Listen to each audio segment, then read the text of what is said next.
Bismillahirrahmanirrahim. Assalamualaikum warahmatullahi wabarakatuh. Eh, Dalam kesempatan kali ini saya ingin menyampaikan beberapa tips atau cara supaya teman-teman atau sahabat eh, sekalian yang kepingin berwirausaha atau kepingin mendapat pekerjaan dalam situasi sulit seperti ini, insya Allah diberikan kemudahan. Saya punya visi, misi, punya target itu untuk menjadi motivasi dan motivator itu di tahun 2025. Tapi karena situasi sekarang waktunya sangat luang, dan alhamdulillah dari sekian puluh usaha saya itu saat ini masih berjalan 3 usaha, yang karena sebelumnya saya banyak usaha. Cuma dari sekian usaha-usaha itu saya harus memilih mana yang harus saya prioritaskan. Nah, alhamdulillah saat ini 3 usaha itu sudah berjalan semua dan sudah sangat baik sekali. Salah satunya usaha saya adalah usaha seluler yang sudah berjalan. Untuk kedua usaha itu belum saya bisa sampaikan di kesempatan kali ini.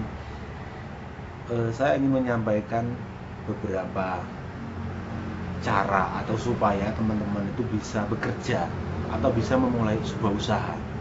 Karena saya jujur ya, saya mulai berjualan dulu waktu saya di Sumatera. Kalau sekarang saya di Jogja ya, berwirausaha di Jogja. Di Sumatera dulu saya mulainya cari berondolan sawit itu sejak SD. Terus setelah itu saya sekolah lagi, melanjutkan sekolah. Saat MTS Aliyah itu saya juga udah mulai jualan pisang goreng, jualan baju warna-warna, apapun yang kira-kira bisa jadi uang asal halal saya lakukan saat itu. Kemudian saya kuliah. Di saat saya kuliah pun saya berjualan produk kesehatan, produk herbal. Nah, itulah sampai hari ini saya menjadi seorang pedagang bermacam-macam yang saya jual. Nanti video-video selanjutnya saya akan memberikan tips-tips untuk berjualan, bagaimana caranya supaya berdagang laris dan lain sebagainya. Tapi kali ini saya ingin menyampaikan bagaimana caranya supaya teman-teman yang ingin bekerja atau teman-teman yang ingin buka usaha itu bisa bekerja atau bisa buka usaha. Oke. Karena situasi mungkin karena ada corona ini adalah situasi yang sulit, mungkin ya semua bisa merasakan situasi yang sangat sulit sekali. Maka yang harus dilakukan adalah kita cobalah kita diam dulu di rumah, duduk manis, kemudian kita memegang pulpen, kemudian kita tulis ya, kita tulis nama-nama. Kita tulis nama apa coba? Masa nama-nama hewan enak aja, entah jadi bisa kerja nanti. Nama saudara, nama keluarga, ada nama-nama keluarga. Misalnya ya dari keluarga. Kalau masih bujang mungkin dari keluarga ayah, ibu, tulis semuanya. Setelah ditulis nama-nama keluarga,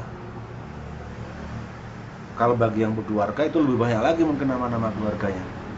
Nama-nama teman, nama saudara sudah, nama keluarga sudah, nama-nama teman, tulis semua nama-nama teman yang kenal, yang dekat. Setelah ditulis, coba Anda coret yang sekiranya keluarga atau teman yang mungkin tidak memungkinkan untuk membantu Anda atau membantu sahabat sekalian.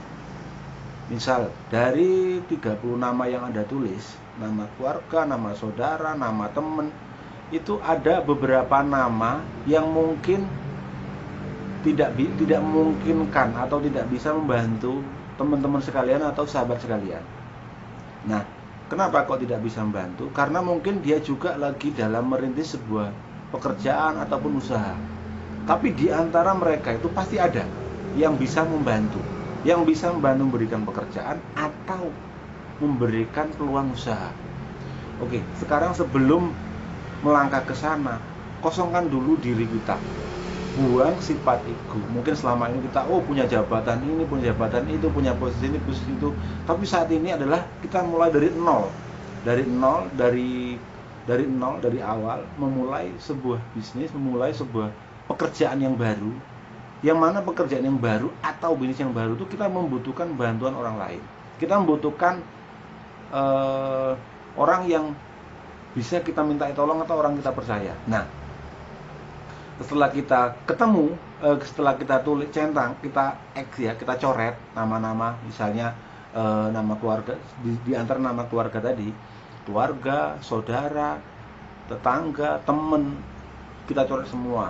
Dari sekian itu kita sisakanlah 3 orang yang mungkin kita prioritaskan. Siapa di antara mereka itu yang benar-benar bisa membantu kita, baik dari segi mau bekerja ataupun buka usaha. Contoh gini, teman atau saudara yang punya uang, yang punya pekerjaan, yang lagi sedang bekerja, yang sedang berusaha, sampai datangin dia dengan kesungguhan sampean, dengan ketulusan sampean ngomong, misalnya menyampaikan apa yang menjadi keinginan sampean. Misalnya gini, sahabat, saya ini, atau kasih nama dia si Budi lah, si Budi, saya sedang membutuhkan pekerjaan ini, apa aja lah, yang penting halal, saya siap bekerja semaksimal mungkin. Oke, bekerja. Nah, yang penting bekerja dulu. Setelah bekerja, nanti baru setelah punya membuat planning. Jadi membuat planning itu membuat perencanaan. Itu kalau kita mau bekerja. Kalau kita mau usaha juga sama. Misalnya, saya punya kemampuan bidang ini, bidang membuat. Saya punya kemampuan berjualan. Saya ingin jualan pisang goreng. Saya butuh modal sekian. Saya butuh modal 300.000. Tolong saya di modal 300.000. Nanti dalam waktu 1 minggu saya kembalikan.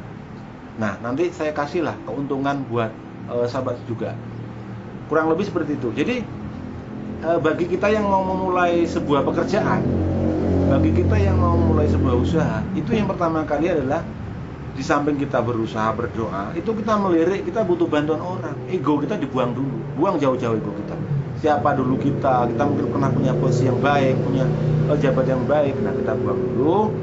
Kita bangun dari nol, baik itu pekerjaan maupun wirausaha. Nah, wirausaha itu banyak.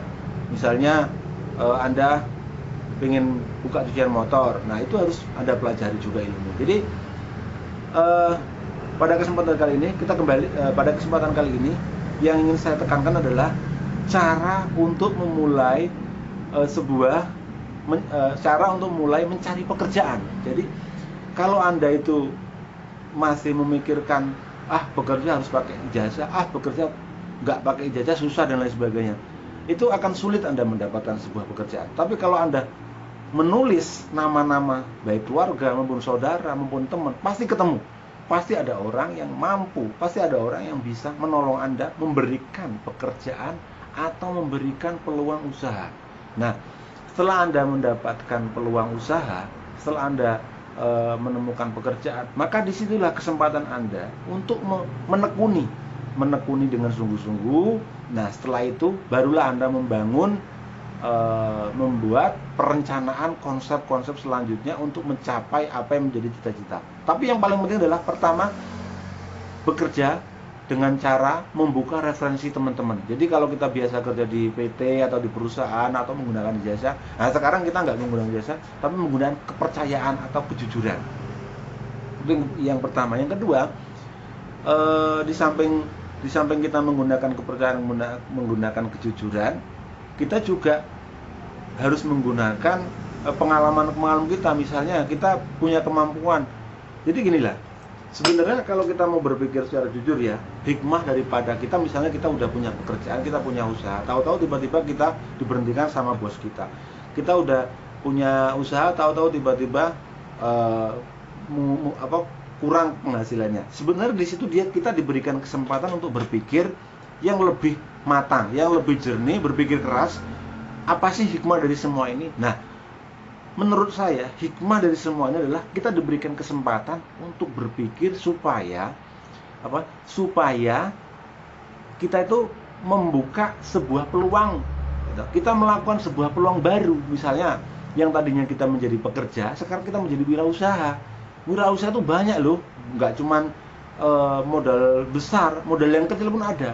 Saya yakin kalau Anda mau berpikir sebentar, sejenak untuk memikirkan hal-hal kecil itu akan menjadi besar, tuh banyak sekali, banyak sekali.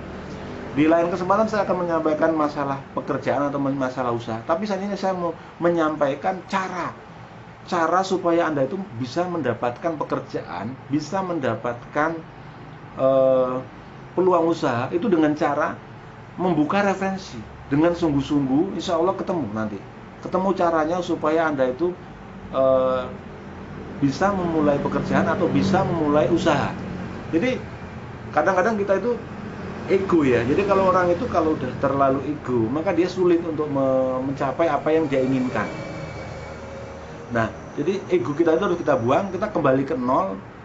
Dengan posisi nol inilah bismillahirrahmanirrahim, insya Allah apa yang menjadi niat kita nanti diberi kemudahan. Jadi pada prinsipnya saya garis bawahi adalah dengan diberhentikannya kita, dengan tidak adanya pekerjaan kita, maka disitulah kesempatan kita untuk berpikir lebih keras apa yang harus kita lakukan yang terbaik supaya kita mendapatkan hasil yang maksimal dengan cara misalnya yang tadinya kita bekerja, sekarang kita menjadi wirausaha.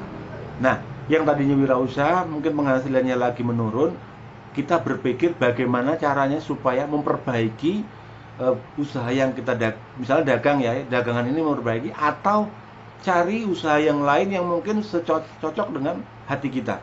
Jadi usaha itu kata kunci kalau masalah usaha ya, kalau kita hobi, kita nyaman, itulah yang akan menjadi ciri khas usaha yang akan menjadikan kita sukses atau berhasil. Jadi saya punya pengalaman beberapa usaha ya, tapi di lain kesempatan akan saya ceritakan untuk masalah pengalaman usaha. Dan saat ini saya masih punya 3 usaha, alhamdulillah 3 usaha itu semuanya berjalan dengan baik. Oke, teman-teman dan sahabat-sahabat sekalian, saya ulangi